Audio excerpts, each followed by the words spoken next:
अस्सलाम वालेकुम रहमतुल्लाहि व बरकात। अल्लाह के नाम से शुरू जो बड़ा कृपालु और अत्यंत दयावान है। मैं हूं मोहम्मद तफज़ल अंसारी और आप देख रहे हैं द पॉलिटिकल। आरिफ मोहम्मद का नाम आपने सुना होगा, पढ़ा लिखा जाहिल जिसको इस्लाम के बारे में कोई आइडिया नहीं है, थोड़ी बहुत जानकारी लेकर अपने आप को आलिम समझता है। इनका ये ऑब्जेक्शन है कि इस्लाम में महिलाओं को चिल्लाने का हक नहीं है। फिर लड़की ने क्यों लगाए नारे? आरिफ महमूद का इशारा मुस्कान की तरफ था, जिसने 40 संगी भेड़ियों का मुकाबला अल्लाह अकबर के नारे से किया। अब आरिफ महमूद साहब को मैं बताना चाहता हूं कि अगर उनको नहीं पता तो रसूलुल्लाह सल्लल्लाहु अलैहि वसल्लम के दौर में जितनी भी जिहाद हुई है, उन जिहाद में जब साहबा कराम जो मुस्लिम घायल हो जाते थे, चोटिल हो जाते थे, उनको मुस्लिम खवातीन उठा उठाकर खेमे में लाती थी। तो जब एक मुस्लिम खातून जिहाद में घायल मर्दों को उठाकर खेमा में ला सकती है, तो वही मुस्लिम खातून अपने राइट्स के लिए चिल्ला क्यों नहीं सकती? तो इनको इस्लाम के बारे में कोई नॉलेज नहीं है और ऐसे लोग आकर अपनी प्रतिक्रिया देकर हिंदुओं को मूर्ख बनाते हैं।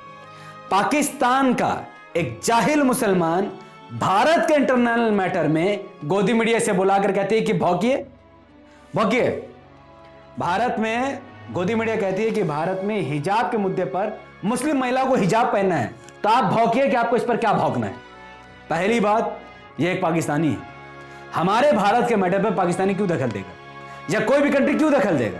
यह हमारा अपना मैटर है। हम संविधान की लड़ाई लड़ रहे हैं, चाहे ये हो चाहे ओआईसी हो। हमें किसी की जरूरत नहीं है, कोई जरूरत नहीं है। हाँ, उनकी नजर है, सरकार पर प्रेशर है, वो सरकार जाने। ये लड़ाई हमारी है। ये पाकिस्तानी कुत्ता क्यों भौंकेगा? इसका क्या लेना देना भारत से?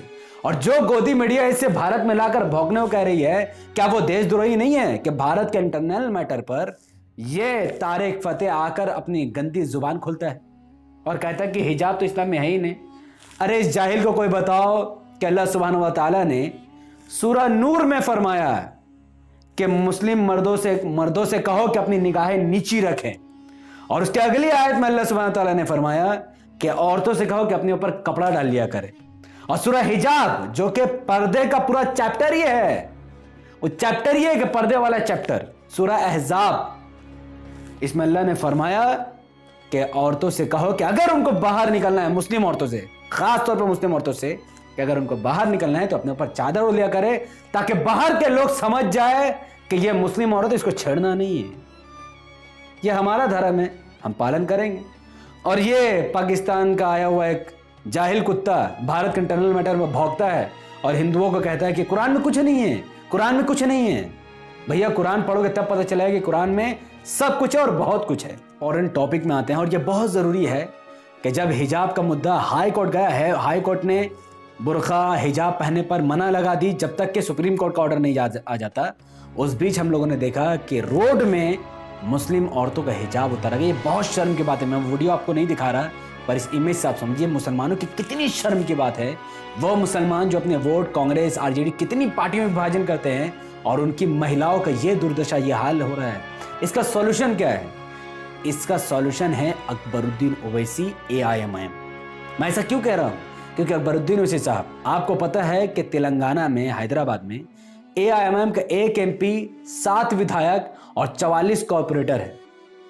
अपनी सरकार नहीं है उनकी, फिर भी वो 14,000 मासूम बच्चियों को मुफ्त की शिक्षा देते हैं, और उनके स्कूलों में प्राउड होकर लड़कियां हिजाब में आती है। कोई मायका लाल में दम नहीं, कोई संघी खटमलों में दम नहीं कि वो उनको हिजाब पहनने से रोक दे। और पढ़ रहे हैं मुस्लिम बच्चियां, और जो लोग उसमें पढ़ना चाहते हैं वो इसी हिसाब से देखिए उनके साथ खड़ी हैं, हिजाब पहनकर फखर के साथ वो इसी साहब के बगल में खड़ी हैं, और ये बता रही हैं कि हम किसी से डरने वाले नहीं, क्योंकि हमारा नेता ओवैसी है, ओवैसी ब्रदर से। तो कर्नाटका में जब MLA इलेक्शन होगा तो आपको एक मत होकर MIM को वोट देना पड़ेगा। जब आप MIM के विधायक को चुनेंगे तो वो MIM का विधायक आपके लिए स्कूल खोलेगा, कॉलेज खोलेगा, जहां पर आप हिजाब पहनकर आराम से आप शिक्षा हासिल कर सकते हैं, और कोई आपके इस अधिकार को नहीं छीन सकता है। अब कर्नाटका में MIM को तो कोई विधायक है नहीं जो आपके लिए लड़ेगा असेंबली में, क्योंकि आपने तो डर कर न जाने कितनी पार्टी को वोट दिया, खासतौर पे कांग्रेस को, जो कांग्रेस के विधायक बीजेपी में चले गए। तो उन मुसलमानों को समझना पड़ेगा कि धोखा खाना बंद करो और अकबरुद्दीन ओवैसी साहब को अपना सच्चा पक्का नेता मान लो, वरना फिर तुम कहीं का नहीं रहोगे। तो ये बहुत अफसोस की बात है। तो अब ये वीडियो बहुत इंफॉर्मेटिव था। उम्मीद है कि आपने इस वीडियो से बहुत कुछ सीखा होगा और इसमें मैंने सॉल्यूशन भी दिया है। तो इस वीडियो को भारत के कोने कोने तक पहुंचाने की जिम्मेदारी आपके कंधों पर है। उसके लिए आपको क्या करना है? उसके लिए आपको इस वीडियो को लाइक करना है, इसके लिंक को व्हाट्सएप, फेसबुक, इंस्टाग्राम पर शेयर करना है, अपनी बातों को कमेंट पर रखना है कि क्या आप इतना कुछ होने के बाद भी अपना वोट AMIM को छोड़कर किसी और पार्टी को देंगे? आप अपनी बात कमेंट पर रखिए। यह मेरे लिए बहुत महत्वपूर्ण है कि मैं जानूं कि आपके दिमाग में क्या चल रहा है, क्योंकि अगर आप AMIM को वोट दोगे तो हमारी मुस्लिम बच्चियां हिजाब पहनने में सक्षम होगी, लेकिन अगर आप अपने वोटों का विभाजन बीजेपी से डर के अन्य पार्टियों में करोगे तो हमारे मुस्लिम बहनें और माओ के साथ ऐसा ही अपमान किया जाएगा। तो आपका कमेंट मेरे लिए बहुत वैल्यू है, तो कमेंट पर भर दीजिए कि आप और आपका परिवार किस पार्टी के साथ है। हमारे यूट्यूब चैनल द पॉलिटिकल को सब्सक्राइब कीजिए, बेल आइकन को हिट कीजिए। अगर आप सब इस वीडियो को हमारे Facebook channel the political news पर देख रहे हैं तो इसे भी अभी कभी लाइक और फॉलो कीजिए।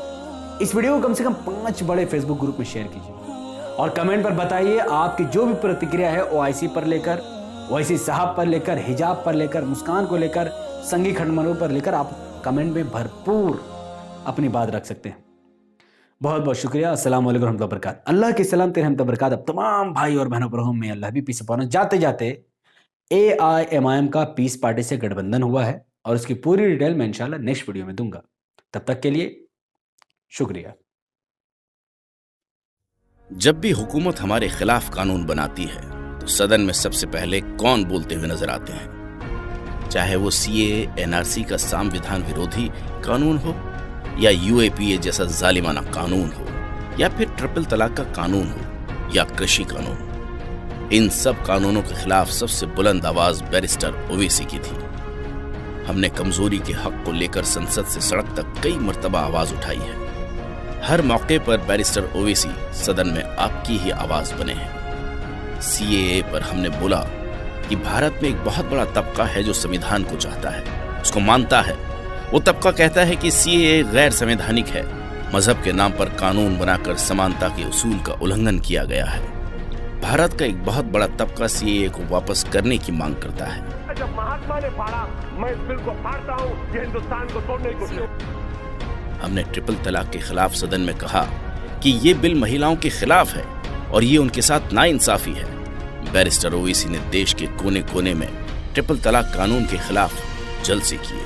मगर अगर कोई ट्रिपल तलाक कहेगा 3 साल की सजा, जबकि सुप्रीम कोर्ट ने कह दिया नॉन एस्ट, शादी नहीं टूटती। जब शादी नहीं टूटती तो किस बात की सजा देंगे आप? हमने कहा कि UAPA एक जालिमाना कानून है जिसका इस्तेमाल सिर्फ निर्दोष अल्पसंख्यकों, दलितों और असंतुष्टों को कैद करने के लिए किया जाता है। दशकों से हमारे युवाओं पर अत्याचार करने और उन्हें कलंकित करने इस्तेमाल किया जाता रहा है। जब दूसरे दल भाजपा के कानूनों का साथ दे रहे थे तब बैरिस्टर ओवैसी एक मजबूत विपक्ष की भूमिका निभा रहे थे। शान, सुरक्षा और सम्मान।